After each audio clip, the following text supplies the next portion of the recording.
भारत दुनिया का दूसरा सबसे बड़ा व्हीट प्रोड्यूसर है।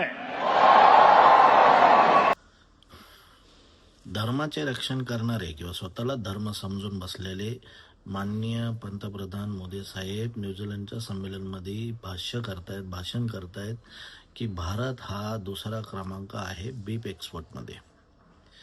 तर आता याच्यामध्ये मला पडलेला प्रश्न असा आहे की बीफ म्हणलं तर साधारणतः माझ्या माहितीप्रमाणे गोमांस किंवा जे गोवंश असतात त्याच्यातलं तो मांस.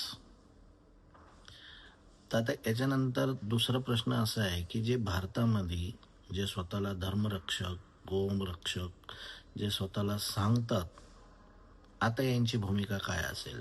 कारण माननीय स्वतः पंतप्रधान तिथे सांगतात की आम्ही दुसरा क्रमांक आहे गोरक्षणामध्ये. याच्यावर त्यांची काय भूमिका असेल?